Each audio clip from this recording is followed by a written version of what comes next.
besar kepada keselamatan awam. Pelajar telah menjalani saringan air kencing dan hanya 8 sahaja positif ganja. Kedadah jenis metafetamin pihak pelajar sekolah hingga menyaksikan 1,709 pelajar dikesan positif dadah.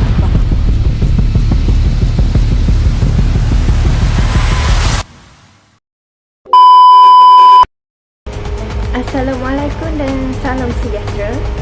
Di sebalik kegemilangan Menara Gading sebagai pusat ilmu dan harapan bangsa, tersembunyi satu gejala yang semakin membimbangkan, iaitu penyalahgunaan dadah dalam kalangan pelajar universiti.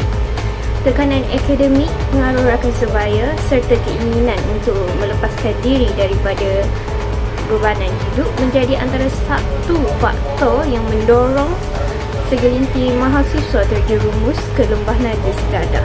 Dalam video ini, kami akan menyingkap realiti gelap yang jarang didedahkan, bagaimana dadah meragut masa depan anak muda.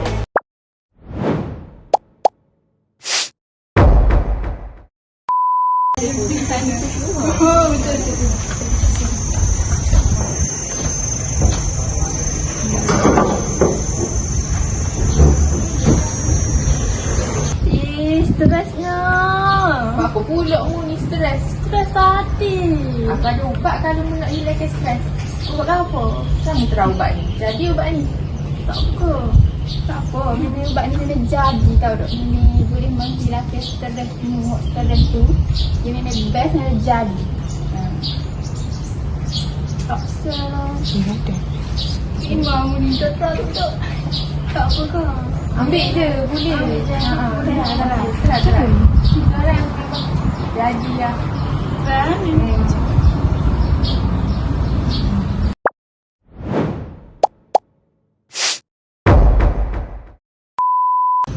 Weh, aku suka dah nak jalan lambat lagi belajar. Jadi kita aduk. Boleh nak buat. Tak nak. Sama-sama. Korang ada masalah ke? Ni masalah duit. Oh, ya ke? Faham? Akak ada satu ubat ni tau. Ubat ni untuk hilangkan stres. Kalau korang nak try, boleh kan? Ya ke? Boleh ke? Korang try okey je? Kita try memang jadi tau tak? Ya. Cubalah korang try. Tadi try.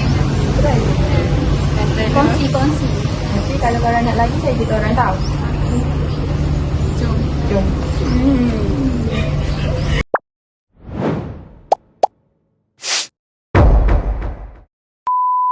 Tu kena hantar projek lah. Ya, saya pun nak hantar assignment. Sri, saya nak pergi petang kakak. Tolong jaga beg saya. Boleh.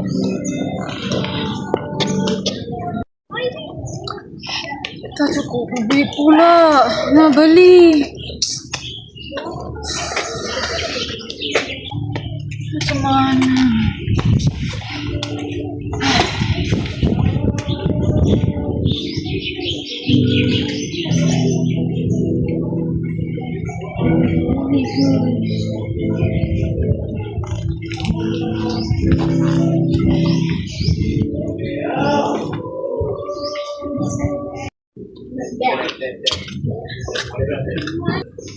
Oh, buat apa kat sini? Tak balik lagi ke? Madam, saya tunggu kawan saya. Dia pergi tandas. Dia pergi mana? Tandas. Oh, cepat balik ya. Baik, madam.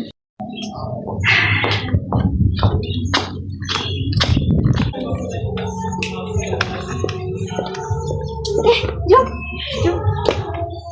Ya. Awak dah bayar ke duit lepas sewa tu? Belum. Baru ibu bagi duit. Kawan saya tengah on the way. Nak bagi kat dia. Oh, ya ke? Ya. Semua sudah bayar dah, tinggal Nandri saja yang tak bayar lagi. Itu Nandini kan? Yalah. Hai Nandini. Hai Kak. Mana duit sewa? Ya. Mana?